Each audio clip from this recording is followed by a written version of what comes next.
A fun little project inside a project. I'm Billy Mack and welcome to my garage.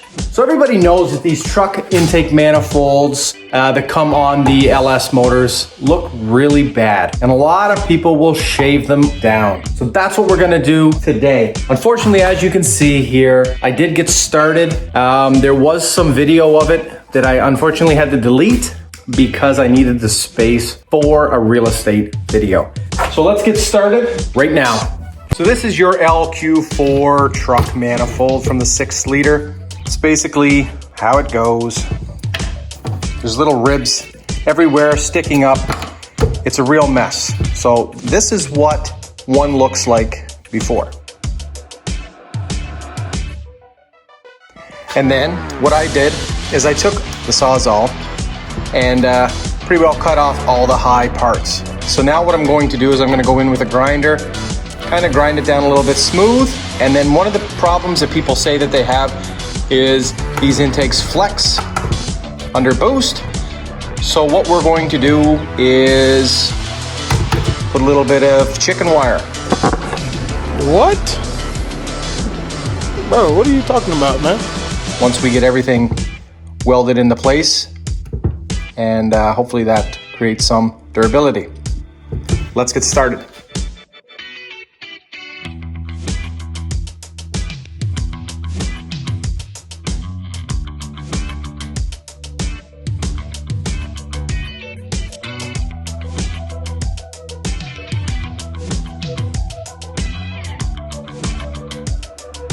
It's all ground down flat.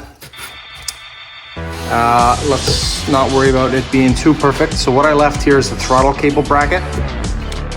In here, I might add a little bit of fiberglass. But for right now, what we're going to do is we're going to go clean it out. And as you can see, it's just coated with old rubber and whatnot.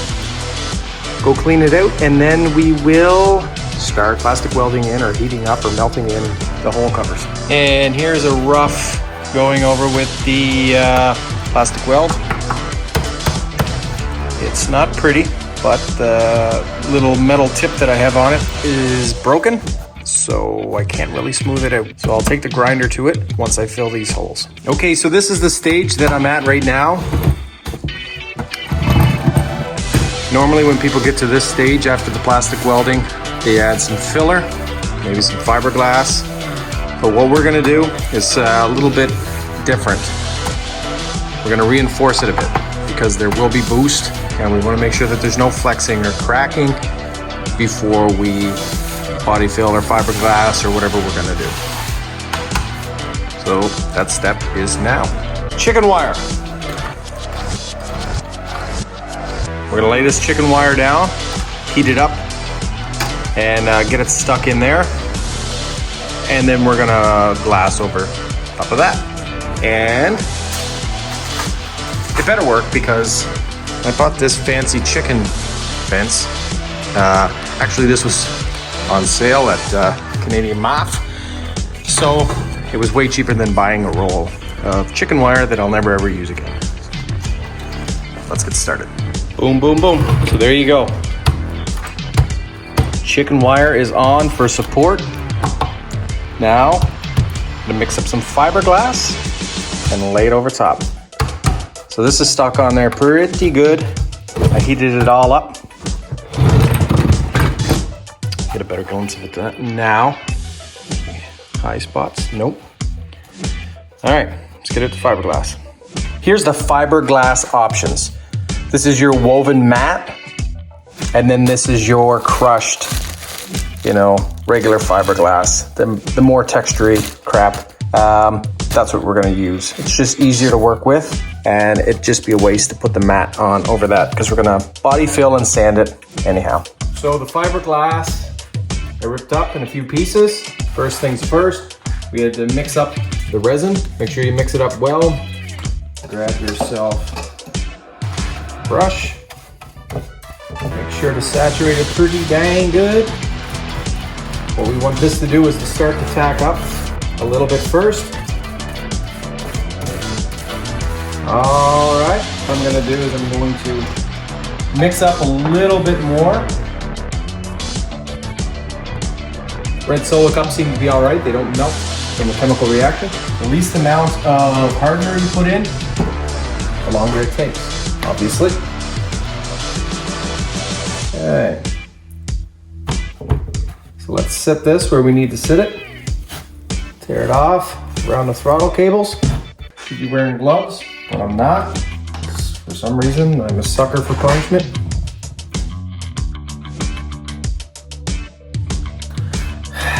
Mix a little bit more.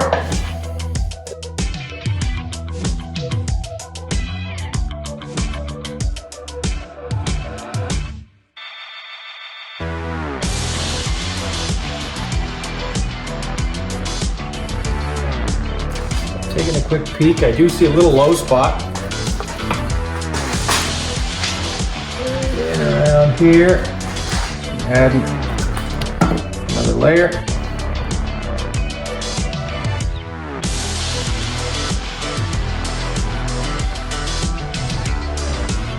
So there's going to be some work to do cutting around the edges.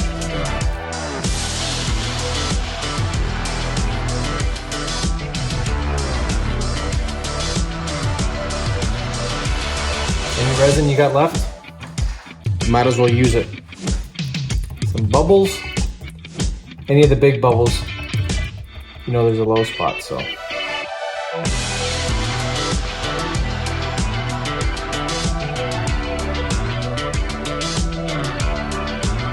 That's that. All right, so you can see the bubbles. That's the low spots. They'll all harden up anyhow. We'll get some fill in there, cut around here, and then back here. Just not too concerned about that area. And yeah, so basically all the glass is just to get, just to cover up the metal and make sure that the metal chicken wire is fully in place.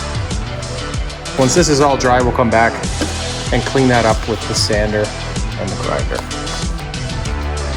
Okay, so here we are the next day. Hard as a rock. What I'm gonna do now is I'm gonna trim up here and then we'll start sanding on the top. Get it nice and smooth, get ready for the body build.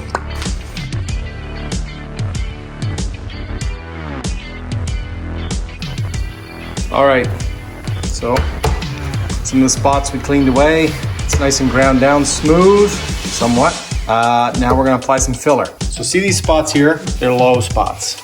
A lot of people will just throw a whole bunch of body fill on that and then eventually it'll crack. So what we're gonna do is we're gonna layer it out thin, thin, thin on these areas. Once we build it up, then we'll put a skim across the whole thing.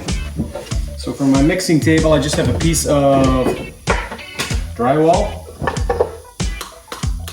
Get this good stir, make sure you clean off your screwdriver after. Now, I wouldn't use this Bondo on really anything very fancy. It's a little old. Not only is it old, the brand name Bondo is not very good. You want to get something like a 3M or a better quality. So, there's not that much there. Like I said, I'm just going to fill those regular holes. Let's throw not that much hardener in there. Splattered. You want to mix it all together till it forms a unified color.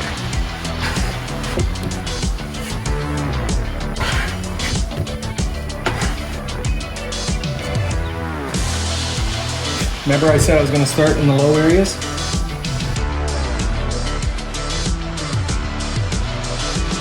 I don't want to go too crazy in these areas. I figure we'll do a few levels in this area, in these low-lying areas first. Always scrape off as much excess as you can.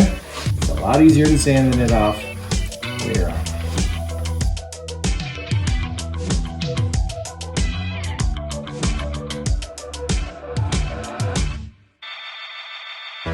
So I mixed it dark because I wanted it to dry fairly quick, and I knew that this coat doesn't have to be very smooth or very fancy. So, but again, you want to make sure that you level it off the best you can. Spots here. Beautiful. So to make sure now's the time you clean off your applicator, clean off your pad so we can use it again. Beautiful. Okay, so unfortunately the camera didn't get me. I'm starting with 40 grit to rough it up, to kind of give it a flatter surface for when I add the body fill. There was some high spots from the fiberglass, so all I'm doing now is I'm blocking it. Going this way, switching it up. Going this way, kind of like a X pattern. Up and over, up and over. You don't want to sit in one spot and dig. You want to move around, up and over, up and over. Let the sandpaper do its job.